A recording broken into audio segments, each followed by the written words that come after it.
바다를 막은 사람들. 우리나라는 아름다운 국토에 대륙과 바다를 잇는 반도로 교통이 좋아 큰 나라들이 모두 욕심을 냈습니다. 1910년 8월 29일, 일본은 우리나라를 큰 나라로부터 보호하여 준다는 이유를 내세우며 강제로 점령했습니다. 우리나라 농민들이 뙤약볕 아래 애써 농사를 지어 가을에 수확을 하면 일본 사람들은 많은 세금과 비싼 소작료로 곡식들을 빼앗아 갔습니다. 자네, 올 농사는 어떤가?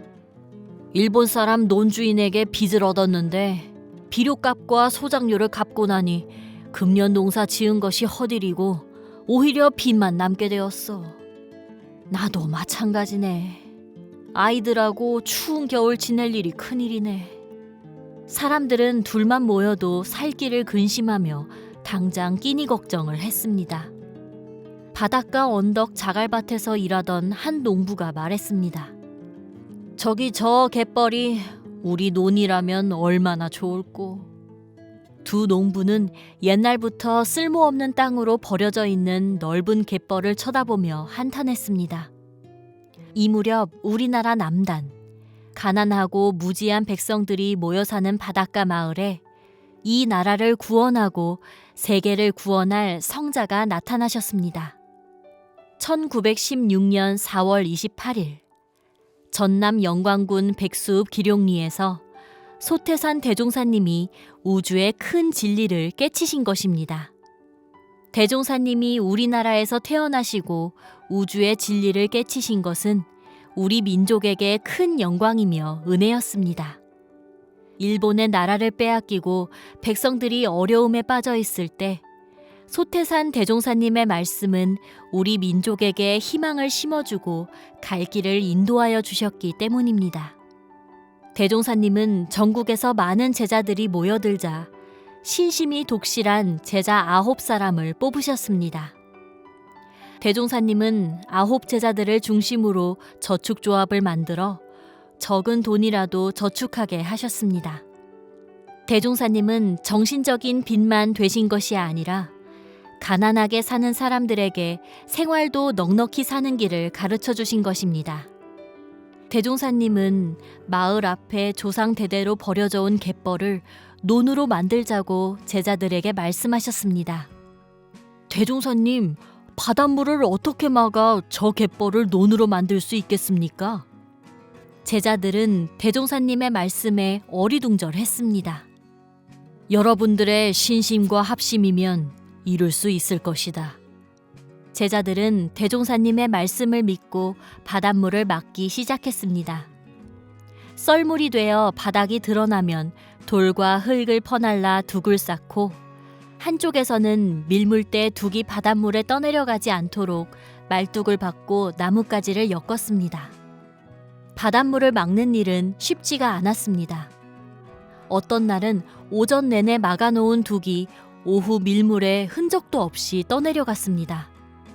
그러나 제자들은 쌓은 둑이 무너져 내린 일보다 더 가슴 아픈 소리를 들어야 했습니다.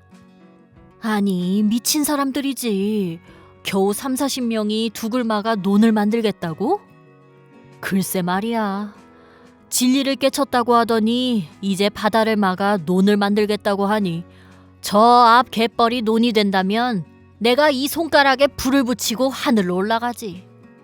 이런 소리를 동네에서 동네로 퍼져 인근 마을 사람들은 이상한 일이나 벌어지고 있는 것처럼 둑 쌓는 일을 구경 와서 비웃었습니다. 대종사님은 제자들의 이러한 마음을 헤아리고 계셨습니다.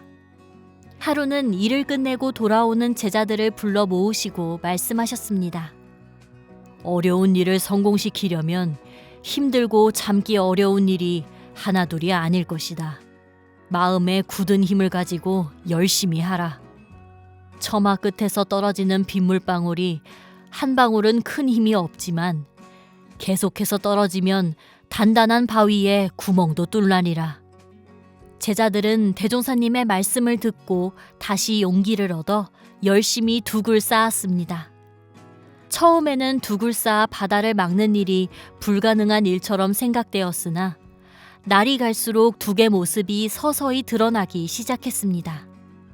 제자들의 기쁨은 이루 말할 수 없었습니다. 제자들은 낮에는 하루 종일 둑 쌓는 일을 하고 밤이면 대종사님이 계시는 집에 모여 말씀을 들었습니다. 대종사님의 한 말씀 한 말씀은 제자들의 생활에 힘이 되었으며 미래에 대한 희망을 심어주셨습니다. 불가능처럼 여겨졌던 바다를 막는 일이 서서히 눈에 보이게 드러나자 마을 사람들은 지난날 비웃던 이 일들을 후회하게 되었습니다.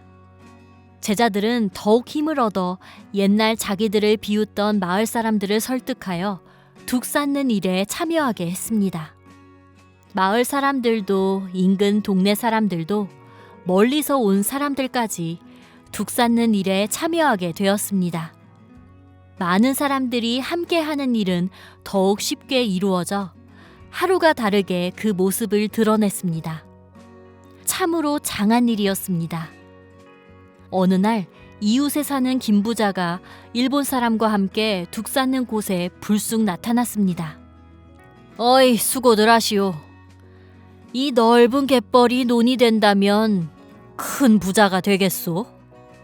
김부자는 많은 땅을 가지고 어려운 사람들에게는 비싼 이자로 빚을 주어 빚을 못 갚으면 땅을 빼앗아 욕심을 채우는 사람이었습니다.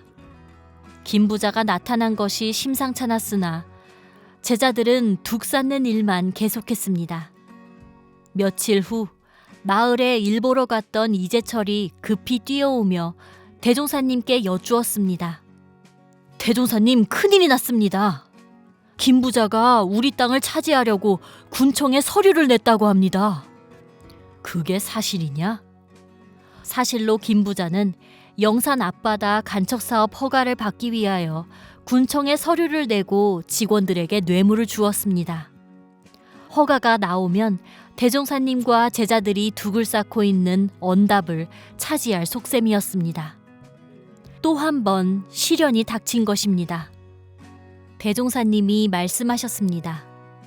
공사 중에 이러한 일이 생긴 것은 하늘이 우리의 정성을 시험하신 것 같으니 그대들은 조금도 이에 흔들리지 말라. 또 김부자를 미워하고 원망하지도 말라. 모든 일은 반드시 정의가 이기게 되어 있나니라. 대종사님은 이어 말씀하셨습니다.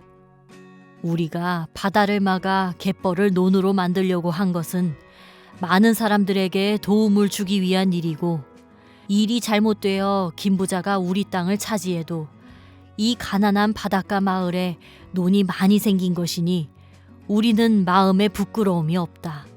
내 것 네 것 따지지 말고 마무리 작업이나 부지런히 하라. 제자들은 대종사님의 말씀을 듣고 마음에 쌓였던 걱정과 김부자에 대한 미움이 한꺼번에 사라졌습니다.